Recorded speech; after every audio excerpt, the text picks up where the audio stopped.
This is the introduction PowerPoint to the foundations of evidence-informed practice, or what is research and how do we apply it to our practice as body workers. Some first things first, in order to get acclimated to what the expectations are in this course, I encourage you to go back and watch the introductory video that is on Moodle. I will talk a bit about weekly assignments, the weekly graded activities, the modules, and of course the final exam. So why foundations of evidence-informed practice? So essentially the question would be, what does this class have to do with being a massage therapist? Well, it has a lot to do with it, and it has nothing to do with it. Part of the biggest reason is a way to justify your work, to prove that you are truly, in fact, a healthcare provider. Sometimes you will need to justify this work to other healthcare providers, to family members of clients and patients, to insurance companies, and also to courts. So ultimately, you can go about your business as a massage therapist attempting to just fly under the radar because in the state of Minnesota now, so far, there is no licensure for massage therapists, so there is no board that you have to follow their recommendations and their requirements about what it is that you do as far as record keeping, continuing education, those types of things. Well, ultimately, this course will help you in your future as a massage therapist, both in the courses that you will have to take, as well as in any kind of justification for what you need to do, for what you're doing, justifying it to other healthcare providers, to insurance companies, or to the court. This will help you as your work as a massage therapist by understanding some of the basics of research. So you will have the knowledge and the skills to be able to better inform your clientele about what it is that you're doing, about why the techniques that you're doing are applicable to any kind of conditions that they may come in and present with. So what is the point of this class?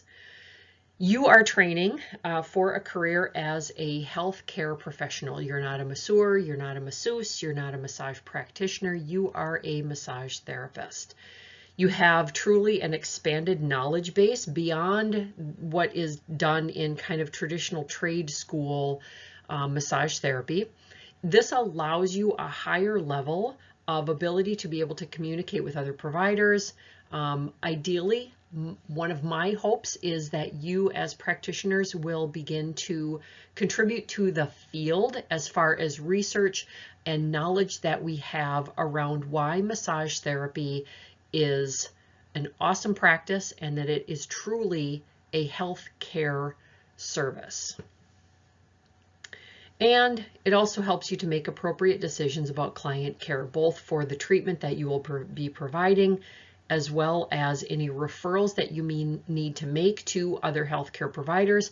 And if you get a referral from a healthcare provider, you kind of have some understanding and some languaging around what it is that they're doing, around why they're referring you, their clients or their patients to you, and how you best can help. So what does it mean to be evidence informed? Well, the definition of evidence is that it's about facts and information. It's an indication of truth or validity about belief or proposition. It is defined as an outward sign, and it's something that furnishes proof. So to be informed means that you have information, that you're educated, that you're knowledgeable. It's about gathering and using information or facts to help guide your practice. So how do we utilize evidence in clinical practice? Well, you know, the client comes in, they've got an issue. So what do you know about the condition or the issue that the person presents with? What have you learned about that condition in your anatomy classes, the physiology, pathology classes, and any other classes that you decide to take at Northwestern that are going to help to contribute to your knowledge base? looking at evidence about efficacy around massage for those with that particular condition. What does the research say about this? And then what are you going to do? How are you going to proceed in working with that person based on all of these things that they present with? So some common misconceptions about clinical practice is that the client comes in and you look at the research and you go, yep, this is exactly what it is that I need to do. Well, maybe, maybe not. Kind of an outdated model is that the client walks in, the patient walks in, they say, hey, I want a massage. And so you just go, all right, lay down on the table. Here's what I'm going to do. Well, it's kind of an outdated model because, again, we are increasing the knowledge that you have around the research that's out there, the information that's out there about best practices, so to speak. So again, this all fits by taking in what the client presents with based on the information that you have about anatomy, physiology, pathology, etc. The experience that you have, so you're learning a good basis in relaxation massage. You'll go on to learn clinical massage. You've got your clinical rotations. Then there are other courses. So there's Reiki, and there's sports massage, and there's hydrotherapy, and there's craniosacral therapy, and there's, you know, all of these other courses that you can end up taking to help increase the amount of experience and knowledge that you have. And then you take some of that research evidence to help you make an informed decision about how you would proceed based on your experience and what the client presents. So one way to look at this is from that lens of being an evidence-informed practitioner. So ultimately, the way that this should truly work is that the client comes in, the patient comes in, and what they present with is not only what they tell you what the problem is, but all of the other things, kind of the background information, if you will, their culture, their personal values, any previous experiences that they've had both in life and with other providers, any fears or worries that they might have, their expectations, preferences that they might have, their ability to pay. Do they have insurance? Are they paying cash? Are they not able to pay you what your fees for services are? Any health history that they have, their symptoms, physical signs, and any recommendations that they come with from other providers. Then we can take the research evidence. This is the evidence-informed practice, right? So what kind of causes of diseases or conditions might there be based on the presentation? What kind of work in prevention, maintenance? How is whatever their condition is diagnosed? How common is it? What kind of effective treatments are there out there that we know about? How can massage help with X, Y, and Z condition? What kind of adverse effects might there be? Contraindications, areas that you might not want to work on. How long might you need to wait before you end up working on someone?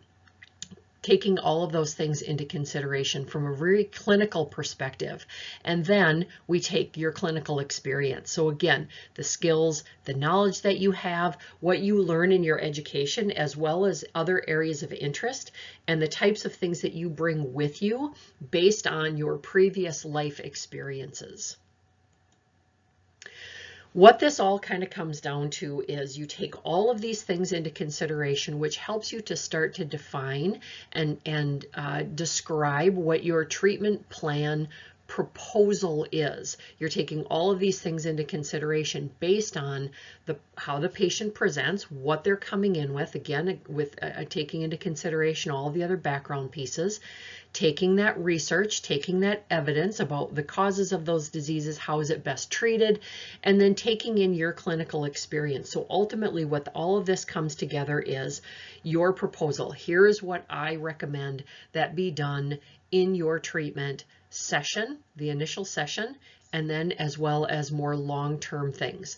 One of the things to take into consideration is it's a proposal. They may say, I can't do that, or I can't afford that, or I can come in 1 day a week and get an hour massage, and I can do that for 4 weeks, but your initial recommendations are that they come in 2 times a week for an hour for 4 weeks. So then you can say, all right, well, it might take a little bit longer for us to deal with this condition, but that's okay. So ultimately then, your treatment plan proposal is, here's what I suggest.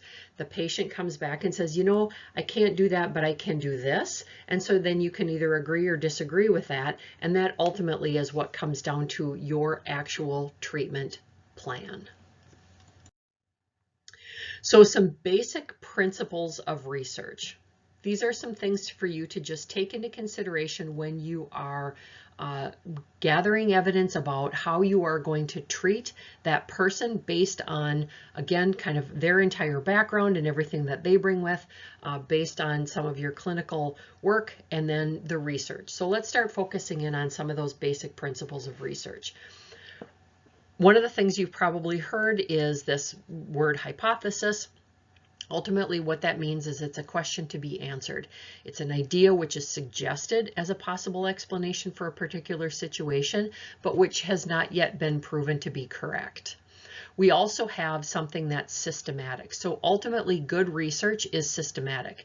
It's a method to answer questions, and it's something to do with according to a fixed plan in a thorough and effective way. We also want to make sure that it's empirical, which means that it's the use of observation and documentation to answer the question. We're taking evidence or a study that relies on practical experience rather than just theories. So again, we want to make sure that the evidence that we are using to base our treatment plan for this person is based on empirical evidence. And then ultimately, good research has been peer reviewed. We'll talk more about this in coming weeks. So you want to make sure that it's peer reviewed, any research that you look at, which means that it's been looked at by knowledgeable individuals in your field that take a very critical lens to looking at other research that's been done to be able to evaluate and judge the merits before it gets published or funded. I want you to know about the good and the bad of research, so making sure that you have an understanding and awareness about both strengths and limitations. You want to make sure that the research that you're looking at is truly objective.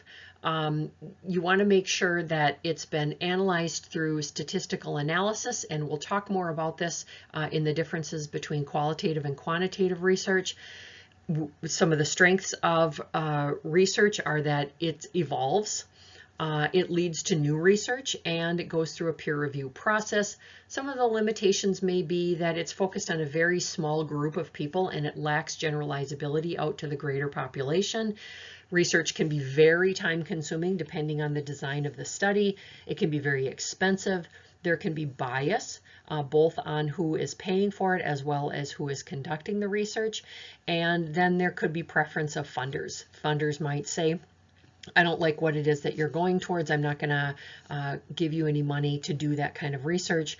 And so that may shut that whole process down. So I want you to know this. This whole PowerPoint is kind of just really a broad overview of what we're going to be talking about over these next 6 weeks. So remember, you're learning to be evidence informed.